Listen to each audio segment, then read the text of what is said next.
नमस्कार दोस्तों, नमो भारत न्यूज़ में आपका स्वागत है।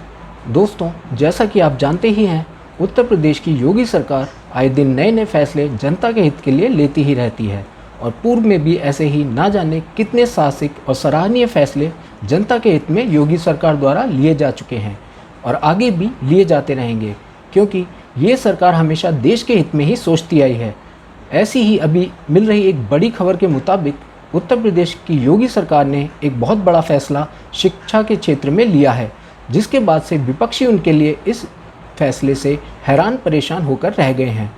आखिर क्या है ये नए बदलाव और ये फैसला, जानने के लिए हमारी वीडियो के साथ अंत तक जुड़े रहें और हमारे न्यूज़ चैनल नमो भारत को सब्सक्राइब करना ना भूलें। दोस्तों, उत्तर प्रदेश की योगी सरकार जब से सत्ता में आई है, एक के बाद एक फैसले ले रही है जो जनता जनार्दन के पक्ष में हो।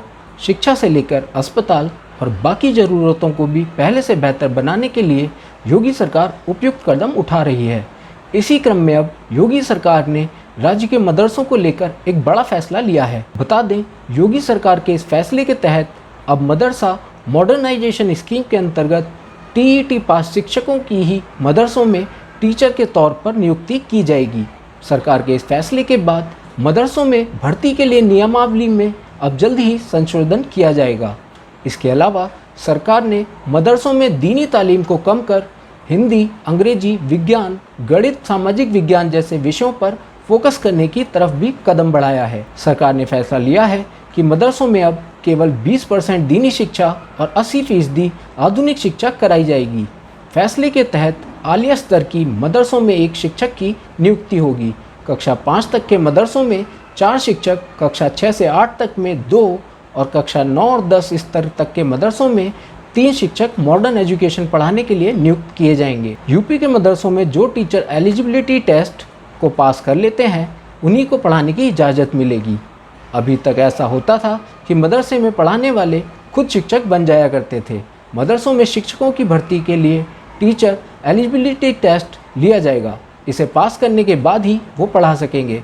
स्टेट टीईटी पास उम्मीदवार ही मदरसों में शिक्षक भर्ती के लिए पात्र होंगे। अभी तक मदरसे में पढ़ने वाले खुद शिक्षक बन जाया करते थे, लेकिन अब इसमें बदलाव किया गया है। इसके अलावा पहले मदरसों में दीनी शिक्षा 80% होती थी और मॉडर्न शिक्षा 20%, लेकिन अब सरकार ने मदरसा मॉडर्नाइजेशन के तहत इसमें बदलाव करते हुए इसमें सुधार लाने की कवायद की है। मदरसों में शिक्षा बेहतर हो, इसके लिए पिछले हफ्ते ही यूपी की योगी सरकार ने यूपी मदरसा ई लर्निंग मोबाइल ऐप भी लॉन्च किया है। इस ऐप के सहायता से बच्चे ट्रेडिशनल तरीके के अलावा मोबाइल की सहायता से पढ़ाई कर सकेंगे। योगी सरकार का ये कदम बच्चों को डिजिटल शिक्षा से जोड़ना और ज़रूरी सुविधाएं उपलब्ध कराना है। इस ऐप की सहायता से बच्चे नाइट क्लासेस को भी आसानी से अटेंड कर सकेंगे और अपनी सहूलियत के अनुसार कोई भी क्लास पढ़ पाएंगे। मदरसों में मिलने वाली शिक्षा को मॉडर्न बनाने के लिए योगी सरकार ने बड़ा फैसला किया है। अब मदरसों में पढ़ाने के लिए केवल वही कैंडिडेट्स आवेदन कर पाएंगे जो कि MTET मदरसा टीचर एलिजिबिलिटी टेस्ट पास होंगे। जैसे कि दूसरे सरकारी स्कूलों में टीचर बनने के लिए कैंडिडेट्स का TET पास होना जरूरी है। योगी सरकार के मुताबिक मदरसों की शिक्षा में दूसरे सब्जेक्ट पर भी फोकस होगा। इसके साथ ही मदरसों में 80% मॉडर्न एजुकेशन होगी। अभी तक मदरसों में पढ़ाने के लिए टीचर्स एलिजिबिलिटी टेस्ट पास करना ज़रूरी नहीं था, इसलिए कोई भी यहाँ टीचर बन जाता था। मदरसों में शिक्षा का लेवल और बड़े बच्चों को अच्छी शिक्षा मिले, इसको लेकर योगी सरकार लगातार ग्राउंड लेवल पर काम कर रही है। जिस तरीके से मदरसों का मॉडर्नाइजेशन हुआ है, उससे आज मदरसों में बच्चे दीनी तालीम के साथ साथ आधुनिक शिक्षा से जुड़ रहे हैं। वीडियो को लाइक, सब्सक्राइब और शेयर करना ना भूलें। अपने विचारों को कमेंट बॉक्स में लिखकर हम तक जरूर पहुंचाइए।